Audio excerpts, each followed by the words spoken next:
In 2008, a man stood on the edge of total destruction. His rocket company had just failed for the third time. His car company was bleeding cash and days away from bankruptcy.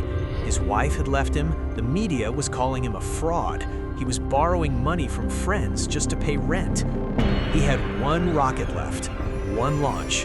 If it failed, everything, every dollar, every dream, every sleepless night would vanish. That man is now the richest human being who has ever lived. This is not a story about money. This is a story about a kid who was beaten so badly he was hospitalized, who taught himself rocket science from textbooks, and who refused to die quietly. This is the story of Elon Musk, and it's wilder than any fiction ever written. Elon Reeve Musk was born on June 28, 1971, in Pretoria, South Africa, the country torn apart by apartheid, violence, and division. His mother, May Musk, was a model and dietitian, brilliant, independent, and tough as iron.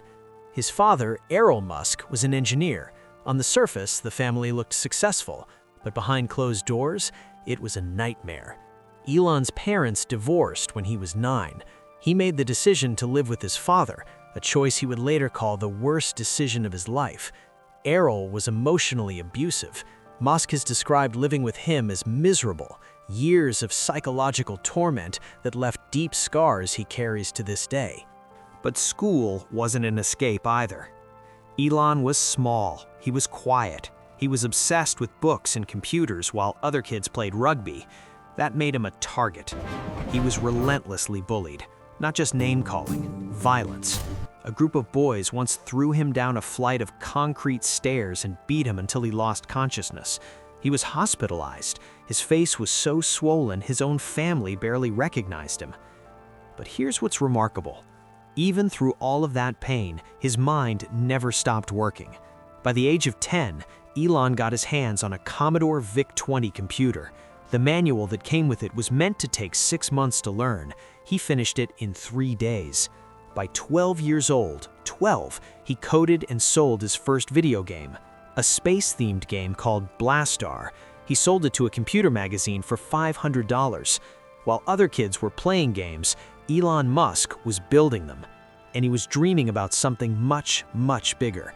He read science fiction voraciously, Isaac Asimov, Douglas Adams, Robert Heinlein. These books didn't just entertain him, they programmed him. They planted a belief deep in his mind. Humanity's future is in the stars, and someone has to make it happen. At 17, Elon made a decision. He was going to leave South Africa. Not just because of the bullying, not just because of his father, but because he knew with absolute certainty that his future was in America, the place where, as he put it, great things are possible. He couldn't get a US visa directly, so he took a detour. His mother was Canadian, which gave him a pathway. He moved to Canada, alone, at 17, with almost nothing. When Elon arrived in Canada, there was no welcome party, no trust fund waiting, no connections. He worked on jobs, cleaning boilers at a lumber mill, shoveling grain, cutting logs. These weren't glamorous internships. This was back-breaking, minimum-wage survival work. He once said the boiler room job was so brutal that only 3 out of 18 workers lasted more than a week. Elon lasted. He enrolled at Queen's University in Ontario, then transferred to the University of Pennsylvania on a scholarship. There, he earned 2 degrees, one in economics from Wharton and one in physics. But it was the mid-1990s, and something electric was happening. The internet was being born. Elon looked at this new technology the way the gold miners of 1849 looked at California. He saw everything. He saw the future. And he could not, would not, sit in a classroom while the world was being rewritten. He was accepted into a PhD program at Stanford University in energy physics. He showed up. He lasted 2 days. 2 days. Then he dropped out to start his first company. In 1995, Elon and his brother Kimball started Zip2, a company that provided online city guides and maps for newspapers. Think early Google Maps meets Yelp before either existed. They were so broke they couldn't afford an apartment and an office, so they slept in the office. They had one computer that ran the website during the day and compiled code at night. They showered at the YMCA. 4 years later, Compaq bought Zip2 for $307 million. Elon Musk was 27 years old. His share, $22 million. Most people would retire, buy a house on a beach, disappear. Elon took almost every dollar and poured it into his next company. In 1999, Musk founded X.com, an online financial services and payment company. It was radical at the time. The idea that you could send money through email felt like science fiction. X.com eventually merged with a competitor called Confinity, which had a product called PayPal. The merged company kept the PayPal name, and internal politics got ugly. Musk was CEO, but while he was on a flight to his honeymoon, the board staged a coup and replaced him with Peter Thiel. He was blindsided, humiliated, pushed out of his own company. But he didn't fight it. He didn't burn bridges. He held onto his shares. In 2002, eBay bought PayPal for $1.5 billion. Musk's share, roughly $180 million after taxes. He was 31. He was rich beyond imagination. And now he did something that almost everyone, his friends, his family, his financial advisors, thought was completely, certifiably insane. He didn't invest safely. He didn't diversify. He took his entire fortune and bet it on 3 companies, all in industries where the failure rate is nearly 100%. In 2002, Elon Musk founded SpaceX, Space Exploration Technologies. His mission? Reduce the cost of space travel and eventually colonize Mars. People laughed. Aerospace veterans mocked him. NASA engineers said he was delusional. He had zero experience building rockets. So what did he do? He read. He read everything, textbook after textbook on aerospace engineering, orbital mechanics, propulsion systems. He interviewed the best engineers in the country, not just to hire them, but to learn from them. Former employees have described him as the best technical engineer in the room, not because he went to rocket school, but because he simply refused to not understand. SpaceX built the Falcon 1, the first privately developed liquid-fueled rocket to attempt orbit. Launch 1 in 2006 failed. The rocket caught fire 25 seconds after liftoff. A satellite was destroyed. Launch 2 in 2007 failed. The rocket reached space but didn't achieve orbit. It spun out of control. Launch 3 in August 2008 failed. The first stage collided with the second stage after separation. NASA's ashes of James Doohan, Scotty from Star Trek, were on that rocket. Lost. 3 launches, 3 failures, millions of dollars gone. Meanwhile, Elon had also invested heavily in Tesla Motors, an electric car company founded in 2003 that he joined as chairman and lead investor. The idea? Build an electric car that people actually wanted to drive, not a glorified golf cart, a real car. But by 2008, Tesla was hemorrhaging money. The Roadster was over budget and behind schedule. The financial crisis had hit. No one was buying luxury cars. The company was burning through its last reserves. And his personal life?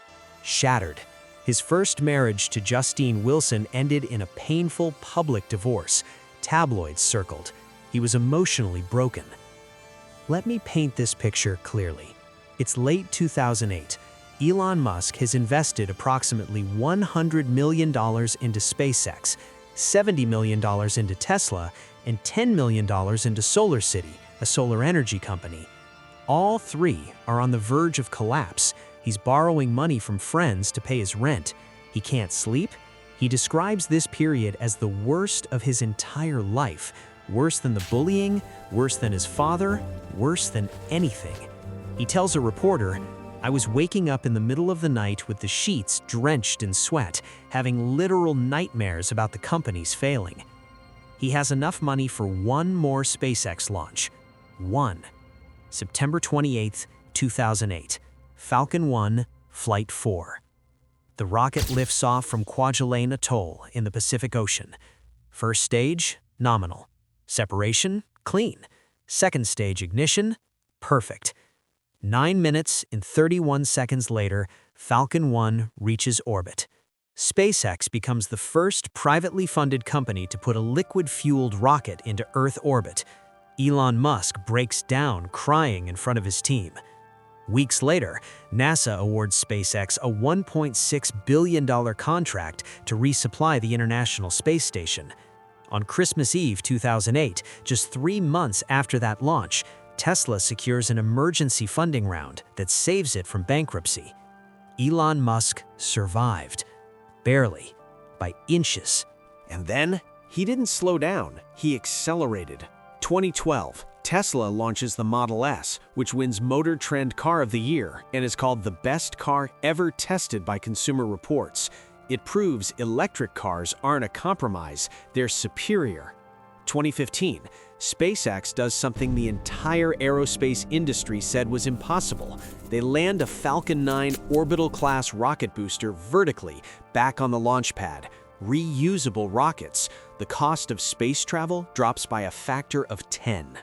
2017, Tesla launches the Model 3, bringing affordable electric cars to the masses. It becomes the best-selling electric car in history. 2020, SpaceX launches astronauts to the International Space Station, the first crewed orbital mission from American soil since the Space Shuttle retired in 2011. NASA didn't do it, Boeing didn't do it, Elon Musk did it. He also founded the Boring Company to revolutionize tunnel construction and urban transportation. He co-founded Neuralink, developing brain-computer interfaces that could one day help paralyzed people walk again, and recently implanted the first chip in a human brain. He co-founded OpenAI, which helped spark the entire artificial intelligence revolution, and later launched xAI with its own model, Grok. In 2022, he did something nobody expected. He bought Twitter for $44 billion, renamed it X, and ignited one of the most polarizing cultural firestorms of the decade. Love it or hate it, and many people do both, it was classic Musk. Bold, reckless, unapologetic. By 2024, SpaceX's Starship, the largest and most powerful rocket ever built, completed test flights that brought humanity closer to Mars than ever before. The company's valuation soared past $200 billion. Tesla became the most valuable car company on Earth. Musk's net worth crossed $200 billion, making him the wealthiest person in the world, and, at times, in all of human history. And through it all, the 16-hour days, the public controversies, the Twitter wars, the SEC battles, the memes, the madness, one thing has never changed: the mission. There are people who think Elon Musk is a genius. There are people who think he's a villain. There are people who worship him and people who despise him. The internet will fight about him until the end of time. But here's what no one can deny. A bullied kid from South Africa, beaten unconscious by his classmates, emotionally scarred by his father, told he was weird, told he was too much, told he would fail. That kid looked up at the scars and said, "I'm going there." And then he actually did something about it. He didn't just dream about electric cars, he built the company that forced the entire auto industry to go electric. He didn't just dream about space, he built the rockets. He didn't just talk about the future, he dragged the rest of us toward it, kicking and screaming. Is he perfect? Absolutely not. He's impulsive, controversial, exhausting, and sometimes his own worst enemy. He's made mistakes that have cost billions. He said things that made people cringe. He is, by every account, one of the most complicated human beings alive. But he is also proof of something powerful. That the kid who gets knocked down again and again and again doesn't have to stay down. That the person everyone laughs at can be the one who changes everything. That the size of your struggle does not limit the size of your future. Elon Musk once said, "When something is important enough, You do it even if the odds are not in your favor. 3 failed rockets, near bankruptcy, public humiliation, divorce, ridicule. He launched anyway.